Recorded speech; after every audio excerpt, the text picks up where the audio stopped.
안녕하세요. 결혼 10년 차 강원도에 살고 있는 36살 여성입니다. 저는 조금 이르다면 이른 나이인 26살에 결혼을 했어요. 대학을 졸업하고 운 좋게 바로 취직이 되어서 만족스러운 사회생활을 하던 도중 남편을 만났습니다. 남편과는 10살의 나이 차이가 나는데요. 같은 부서에 근무하다 사랑이 삭힌 케이스예요. 사실 남편은 제가 일하는 부서 팀장님이셨어요. 제가 사회생활을 이제 막 시작할 무렵 많은 조언을 해주시며 잘 적응할 수 있게 도와주신 분이에요. 물론 제 사수도 계셨지만 팀장으로서 모범을 보여야 한다며 부하 사랑이 끔찍한 분이셨죠. 지금의 제 남편이 되었네요. 나이 차이가 많이 나고 홀어머니를 모시고 사는 남편을 저희 집에서 처음에 반대를 했습니다. 매일같이 부모님을 찾아와 아들처럼 말동무도 하고 저에게 대하는 진실된 모습을 보며 결혼 허락을 받았죠. 저는 할머니, 할아버지와 함께 자란 터라 주변에서 에이 바르다는 소리를 들으며 컸어요. 시댁에 인사를 갔을 때도 시어머니는 어른들한테 잘할 것 같다며 몸에 배어있는 게 보인다며 예뻐하셨어요. 옛날 방식을 고집하는 분은 아니었지만 요즘 사람들 같지 않게 싹싹한 모습이 보기 좋았다고 하셨습니다. 하지만 나중에 알고 보니 하나밖에 없는 아들이 저 아니면 안 된다고 결혼하겠다고 박박 우기는 바람에 착한 시어머니 코스프레를 하던 거였죠. 이때 미리 알았으면 결혼에 대해서 다시 생각을 해봤을 겁니다. 아무튼 그렇게 저희는 2년 정도의 긴 연애를 끝으로 부부가 되었습니다. 저는 대학도 나름 알아주는 곳을 나와 대기업에 바로 취직하며 사회생활을 시작했는데 집안일도 어느 정도 할 줄 알고 이 정도 커리어면 어디 가서 빠지지 않는다고 자부할 수 있거든요. 제가 대기업을 다녀서가 아니라 솔직히 저 20살 되면서 부모님 지원을 일절 안 받고 제 스스로 노력해서 여기까지 온 겁니다. 그래서 생활력 강하다는 소리도 많이 듣고 멋있다는 소리까지 들으면서 살거든요. 저는 제가 부족하다고 느낀 게 없었는데 시어머니 눈에는 그게 아니었나 봅니다. 결혼을 준비하면서까지는 별 말씀이 없으셨는데 결혼 후 태도가 확 달라지신 거 있죠? 신혼여행을 다녀와서 첫 아침을 차리는데 편한 복장으로 주방에 들어서는데 누가 예의도 없이 그런 복장으로 주방에 들어오니? 한복 입어야지. 그런 기본적인 것도 몰라? 라며 저에게 지적을 하더라고요. 밥은 할 줄 아냐며 냉장고는 수시로 닦냐며 양말은 따로 빠냐며 사사건건 참견해. 처음에는 저도 좋은 게 좋은 거라고 살림 배운다 치고 네네 하며 시어머니 말씀을 무조건적으로 따랐어요. 제 나름대로 노력했다고는 하는데 돌아오는 말은 절 좌절시켰죠. 저도 사람인지라 점점 지쳐갔어요. 잘한다 잘한다 하면서 응원하고 치켜 세워줘도 잘할까 말까인데 끝도 없이 나무라기만 하니 저로서는 도리가 없더라고요. 그렇게 긍정적인 저도 조금씩 마음의 상처를 입고 있었죠. 제 나름대로 멘탈이 강하다고 생각했었는데 부모 유혹까지 들어가며 버티자니 인내심에 한계가 오더라고요. 우리 아들 아침밥은 제대로 해먹이는 거냐? 냉장고에 시리얼은 또 뭐고? 너네 이런 거 먹고 사니? 사람이 개도 아니고 이딴 거 먹고 산단 말이야? 반찬을 해다 주면 뭐하니? 내 귀한 아들 굶겨 죽이려고 작정을 했구나? 네가 제정신이니? 식재료는 모두 유기농을 쓰고 있는 거야? 어머니, 저도 일하고 그이도 일하다 보니 솔직히 아침은 먹기 버거워요. 그래서 간단히 시리얼 먹거나 토스트 먹을 때도 있고요. 그이도 아침에 밥 먹으면 속이 부대낀다고 그래서 죄송해요, 어머니. 너 앞으로 주말마다 와서 나한테 음식 배워라. 밥을 안 먹기는 왜 안 먹어? 집에 있을 때만 해도 늘 삼시세끼 내가 잘 차려줬는데 네가 하는 음식이 맛이 없는 게 아니냐? 우리 아들 입맛은 내가 잘하니 나한테 음식을 배우도록 해라. 도대체 원 할 줄 아는 게 있어야지. 어머니, 그러는 어머니가 먼저 알려주시면 되잖아요. 뭘 하기도 전에 이랬니 저랬니 혼내기만 하시면 제가 뭔 줄 알고 따라 배우고 어머니가 했던 거 그대로 해요? 그래, 너 말 한 번 잘했다. 좀 전에도 말했지만 내 말대로 나한테 음식 배워. 그렇게 저는 주말에 시댁에 끌려가다시피 해서 살림을 배웠습니다. 남편을 위한 길이라 생각했고 저도 이참에 살림을 제대로 배워두자 생각하고 힘들어도 꾹 참고 했습니다. 김장이며 명절 음식이며 다 나에게 이득되는 거라 생각하고 멍청하게 그 시간들을 버텼어요. 어느 날 시어머니가 저를 부르시더니 면전에 대고 아이 이야기를 하시더라고요. 너네는 결혼한 지가 언젠데 아직도 아이 소식이 없니? 너 몸에 무슨 문제 있는 거 아니니? 병원 가봐야 하는 거 아니니? 우리 집안테를 끊어놓으려고 작정을 했구나. 어머니, 제가 상진 씨랑 노력해볼게요. 저희가 일을 하다 보니. 그놈의 일? 여자가 일을 해봤자 얼마나 한다고 그깟 일에 목을 맨다니. 너희 집도 여유가 좀 있던데 굳이 그 일을 해야 하니? 여자는 집에서 살림자라고 남편 내조에 힘써도 할 일 다 하는 거다. 시아버지가 남편이 어려서 일찍 돌아가신 덕에 시어머니는 홀로 남편을 키우셨습니다. 안 해본 일이 없을 정도로 억척스러운 분이셨죠. 오갈 곳 없이 밑바닥부터 시작해 식당 일을 전전하다 가정부 생활까지 하며 남편을 키우셨다고 했어요. 그런 남편을 효도라도 하는 듯 좋은 대학에 가고 대기업에 떡하니 취직까지 하니 얼마나 자랑스럽겠어요. 평일 주말 할 것 없이 시댁을 오가며 시집살이를 하는데 몸은 몸대로 처지고 너무 힘들더라고요. 어느 날 아침에 일어나기가 버거워 병원에 갔는데 임신 사실을 알았습니다. 이상하게 피로감이 몰려왔고 먹은 게 없는데 속이 너무 미식거려 위험인가 싶었어요. 임신했다는 사실이 조금 갑작스럽긴 했지만 남편에게 알려줬어요. 여보, 나 임신했어. 우리한테 아이가 생겼대. 이제 7주 정도 됐대. 오늘 심장 소리 듣고 왔어. 정말? 정말 임신이야? 여보, 정말 고마워. 나 앞으로 멋진 아빠, 멋진 남편이 될게. 남편은 고맙다며 앞으로 고생할 텐데 미안하다며 자신이 잘 챙겨주겠다며 눈물을 흘리더라고요. 당연히 시어머님께도 말씀드렸습니다. 아이를 잘 키우는 일에만 전념하라며 여자의 도리를 강조하셨죠. 시어머니는 저보다 아이가 우선이라며 말씀을 하시더라고요. 그래도 예전처럼 시집살이를 시키지는 않았어요. 어머니, 제가 몸이 너무 힘들어서 그런데 반찬 좀 해주시면 안 돼요? 이상하게 어머님 음식 입에 당기는데 아이가 먹고 싶은지. 밖에서 사 먹는 음식은 잘 안 들어가더라고요. 귀한 손주가 먹어야 하니까 유기농으로 부탁드려요. 함부로 아무거나 먹을 수가 없어서요. 뭐? 지금 나더러 네 수발을 들으라는 거야? 아이 가진 게 그렇게 대수야? 네가 직접 해먹어. 너무하세요, 어머니. 제가 아무 음식이나 먹고 탈락이라도 하면 아이는 어떡해요? 뭐? 얘, 너 그런 끔찍한 소리 하지 말아라. 아휴, 그래 알았다. 내가 해주마. 그렇게 시어머니는 매번 저의 저녁 그리고 제가 먹고 싶다던 음식이 있으면 해주셨어요. 물론 애써서 해주신 거라 감사하긴 했지만 한편으로는 꼬숩기도 하더라고요. 혹여나 아이가 잘못될까봐 계속 직장을 관두라고 종용하시는데 어렵게 들어간 회사이기도 하고 제 커리어를 포기하고 싶지 않아 고집을 부려 퇴사하지는 않았어요. 몸이 많이 힘들고 시집살이까지 견뎌내느라 매일매일이 고됐지만 안정기에 접어드니 마음이 놓였습니다. 아이를 품은 지 9개월 하고도 보름 정도가 지나 저는 건강한 딸아이를 출산했어요. 육아휴직을 내고 아이는 세상을 빨리 만나고 싶었는지 애정일보다 한 달 정도 빨리 나왔답니다. 아이도 제대로 건강하게 못 낳고 제때 낳아야지. 일찍 낳아서 안탈 정도 타고 아이가 건강하겠냐? 애미 너는 도대체 제대로 하는 게 하나도 없어. 집안일을 잘하기를 하니 아이를 잘 낳기를 하니 저 아이 아프면 다 네 탓이다.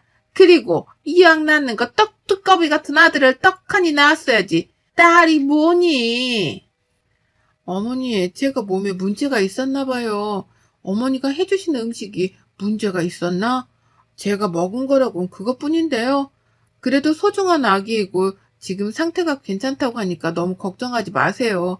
앞으로 건강하게 잘 키우면 되니까요. 아이를 낳고 거동이 불편해 침대에 누워있는 사람한테 하는 말 치고는 너무한다 싶을 정도였어요. 어머니가 아들도 못 낳냐며 비꼬길래 제 몸이 이상한 거 아니냐길래 맞받아 쳤습니다. 제대로 마음의 상처를 입고 정신이 피폐해지던 건 아마 그때부터였을 겁니다. 가뜩이나 육아로 잠도 제대로 못 자고 출산 후에 변화된 내 몸에 스트레스를 받고 있는데 직설적인 우리 시어머니는 살을 좀 빼야 하는 거 아니냐? 나 때는 출산하고 다음날 애 업고 와서 일했다. 모유 수유해라. 라며 온갖 간섭질을 다 하더라고요. 남편은 하필 부서도 바뀌는 바람에 출장을 자주 다니는 상황이었고 집에 같이 있던 날이 별로 없었죠. 자기야, 나 너무 힘들어. 어머니도 상대하기 벅차고 조금 일찍 들어오면 안 될까? 미안해, 여보. 지금 맡고 있는 프로젝트가 큰 건이라 나도 여보 도와주면서 같이 육아하고 싶지만 지금 그럴 수가 없어. 나중에 아기랑 같이 먹고 살려면 빠듯한데. 그럼 자기도 바쁘고 나는 혼자 있고 우는 애한테 신경질이라도 내니? 내가 과부니? 내가 미안하다고 했잖아. 왜 이렇게 애문하게 구는 거야? 내가 노는 사람도 아니고 도대체 왜 그래? 당신 힘든 거 충분히 이해하고 나도 미안해 하고 있어. 근데 나한테 뭘 더 어쩌라는 거야? 나는 안 힘든 줄 알아? 나도 힘들다고. 기댈 곳이 없던 저는 우울감이 날로 커져갔고 급기야 남편을 붙잡고 매일 엉엉 울다시피 하며 지냈습니다. 시어머니요? 제가 힘들어도 절대 수고했다, 잘했다 한마디 없으셨어요. 아이가 조금이라도 감기 기운이 있을 때면 제 몸 관리를 지적하면서 집안 얘기를 꺼내질 않나. 조리원에서 퇴소 후 집에 갔는데 시어머니는 여전히 불시에 집에 와서는 밥을 차려라, 청소는 했냐, 이번에 동창회 모임이 있는데 다 같이 먹을 음식 좀 하라며 닥달을 하더라고요. 미친 척하고 배달 음식을 시켰어요. 요즘 홈파티하는 고객들이 늘어나 서비스도 괜찮았고 레스토랑에서 식사하는 것 못지않게 맛도 있고 품질도 좋았거든요. 당연히 그걸 본 시어머니는 얼굴이 일그러지셨고 어머니의 동창분들이 가시고 저를 불러 세우더라고요. 순간 눈에 별이 번쩍했어요. 시어머니가 제뺨을 쳤기 때문이죠. 우는 아이를 보며 잠든 아이를 보며 그저 아들을 못 낳은 아이를 건강하게 낳지 못한 건 내 탓이라 생각하며 겨우겨우 버텨내길 2년. 우울감은 극에 달했고 병원에 상담을 다니며 약을 처방받아 먹게 되었어요. 그랬더니 그마저도 정신병원에 미친 사람들만 가는 거 아니냐? 하며 막말을 하길래 더 이상은 못 참겠더라고요. 야근을 끝내고 집에 돌아온 남편을 기다렸다가 이혼을 통보했습니다. 어머니 말씀이 너무 지나치세요.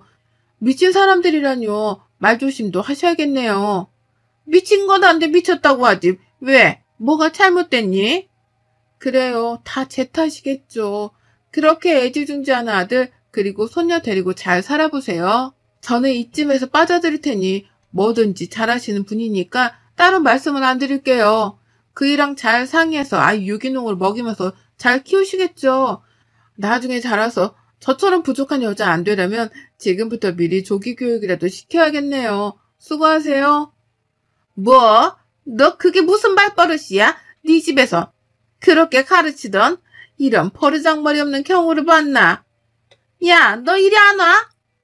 야, 지금 야라고 하셨어요? 저도 어머니 부모님이 지어주신 이름 있고요. 어머님한테 야라고 불릴 만큼 그런 하찮은 존재 아니에요. 교육은 어머니가 못 받으신 것 같은데요.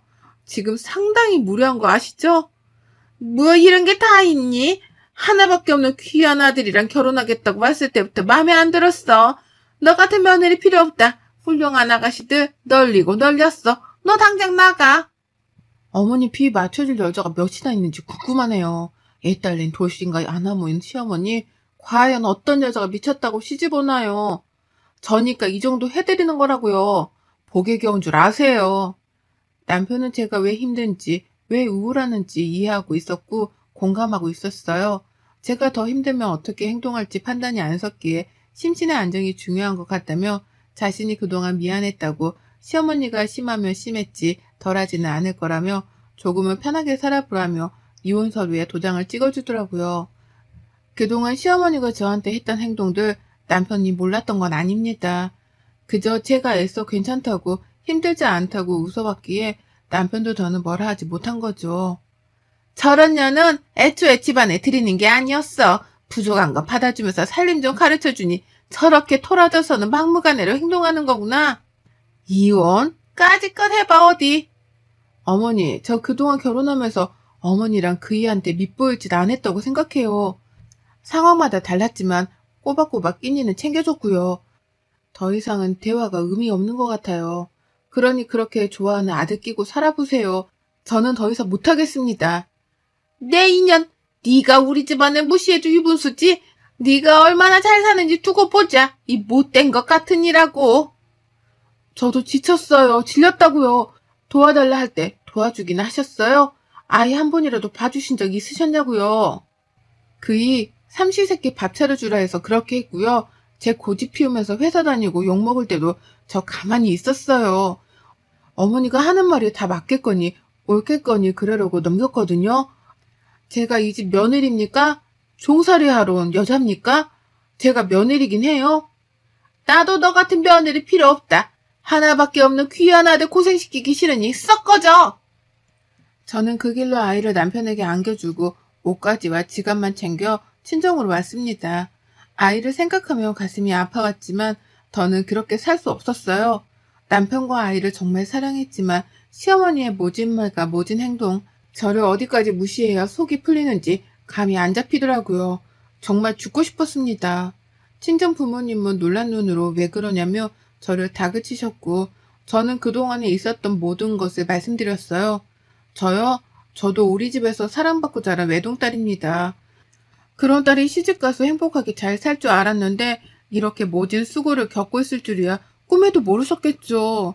딸 bab으셨던 친정아버지는 뒷목을 잡으시며 너무 기가 막히다며 할 말을 잃으셨어요. 감히 내 귀한 딸한테 그따위 짓을 했단 말이야? 김서방은 뭐하고 있었다니?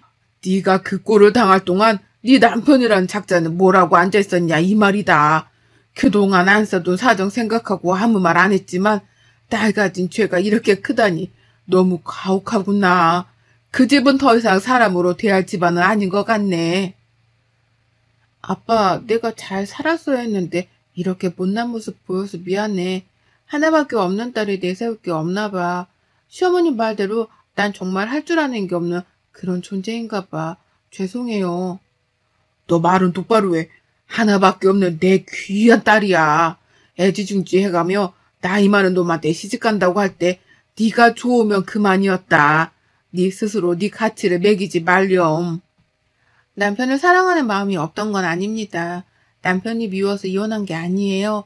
시어머니의 모든 행동들과 모든 말들이 저를 고립시켰고 저를 피폐하게 만들어갔죠. 아마 그 집에 더 있었더라면 저는 안 좋은 생각까지도 했을 겁니다. 그렇게 친정에서 지내게 된 지 몇 년의 시간이 흘렀어요. 남편은 꾸준히 아이의 근황을 사진으로 보내주고 있었어요. 아이는 유치원에 다니고 있고 저는 남편과 다니던 회사에 사표를 낸 뒤 이직을 하기 위해 구직활동을 전전해야 했어요. 면접을 보러 갈 때마다 번번이 퇴짜를 맞았는데 우연히 장명소에서 사무보조직원을 구했고 면접을 봤는데 당장 다음 날부터 나올 수 있냐고 하는 겁니다. 그래서 흔쾌히 알았다 하고 첫 출근을 앞두고 있었죠. 전 남편에게 전화가 오더니 시어머니가 돌아가셨다며 장례식에 와줄 수 없겠냐고 하는 겁니다. 정말 가기 싫었어요. 시어머니 생각만 해도 치가 떨렸으니까요. 하지만 전화기 너머로 들리는 남편의 울음소리를 외면할 수 없었습니다. 수민 엄마, 어머니 오늘 새벽에 돌아가셨어. 수민이 많이 보고 싶어 하셨는데 그동안 왜 연락 안 하셨는지 몰라. 이혼한 마당에 며느리랬던 사람한테 무슨 말을 듣고 싶어서 전화하셨겠어? 나 같아도 안 할 것 같아. 어머님은 어쩌다 돌아가신 거야? 지금 와서야 하는 말이지만 나 너무 힘들었어. 엄마도 많이 후회하시더라. 당신 볼 면목 없다면서. 그런데 그놈의 자존심이 뭔지 끝까지 연락 안 하시고 마음의 병인지 앓다가 돌아가셨어. 남편은 이미 많이 울었는지 힘없고 생기가 없는 그런 상태였죠. 장례식장에 갔더니 지난 시간이 생각나며 눈물이 왈칵 쏟아지더군요. 이혼을 하며 집을 나가는 그 순간까지 제 뒤통수에 대고 온갖 욕을 하시던 시어머니. 내가 미워서 그런 게 아니라고, 네 탓이 아니라고 한마디만 해주셨으면 지금 이렇게 마주하고 있지도 않았을 겁니다. 어머니, 이렇게 허망하게 가실 거면 왜 그렇게 저한테 모질게 대하셨어요? 조금만 저한테 다정하게 대해주셨더라면, 조금만 더 며느리로 인정을 해주셨더라면 우리가 이렇게 되지 않았을까요? 전 그때만 생각하면 아직도 어머니가 많이 원망스러워요. 왜 내가 못마땅했나, 무엇이 마음에 안 들었나 다 묻고 싶네요. 그곳에선 편안하셔야 해요. 우리를 알던 많은 사람들이 조문을 왔고 어머니를 떠나보낸 지 반년 정도가 지났어요. 여보, 우리 다시 시작하면 안 될까? 아이도 그렇고 나도 그렇고 나한테 한 번만 기회를 주면 내가 정말 열심히 살게. 당신한테 못해줬던 거 반성하면서 살게. 내가 바로 확답을 못하겠어. 나도 생각해봐야 하고 섣불리 얘기할 수 있는 문제가 아닌 것 같아. 엄마 돌아가시니까 알겠더라. 그땐 나도 어린 마음에 자기가 괜찮다고 하니까 그러려니 했지. 하지만 내가 그랬으면, 일단, 나 오늘은 먼저 자리에서 일어날게. 연락할게. 며칠을 한참 고민했어요. 힘은 들었지만 지금까지 잘 살아왔고 계속 이대로 사는 게 맞는 건지, 지금까지 저를 찾은 적이 없었지만 엄마가 생겼다며 좋아할 아이의 모습이 떠올랐습니다. 결국 부모 없는 아이로 낙인 찍히게 하고 싶지 않았기에 재결합을 하기로 하고 살림을 합치기로 결정했죠. 이혼할 당시 남편과 저는 서로가 싫어서 이혼을 한 게 아니기 때문에, 그리고 시어머니가 돌아가셨기 때문에 저희가 같이 안 살 이유도, 굳이 거절할 이유도 없었거든요. 무엇보다 아이가 자라면서 부모가 없는 아이라며 막말을 들을 것이라고 생각하니 머리가 아팠고, 아이를 생각해서라도 재결합을 해야 했어요. 남편과는 원만한 관계로 잘 지냈고, 남편은 회사에서 본부장으로 진급까지 했습니다. 강원도에서 회사에 분점이 생겼는데 자리 잡을 때까지 직원들을 교육하고 훈련시키는 업무를 했고, 강원지사 총괄 책임자로 가게 된 거였어요. 그렇게 남편을 따라 강원도로 이사 가게 되었고, 지금까지 잘 살고 있답니다. 뱃속에는 둘째를 품고 있고, 내년 봄에는 귀여운 아들이 태어날 예정이랍니다. 여러분의 생각은 댓글로 남겨주세요. 오늘도 시청해 주셔서 정말 감사합니다.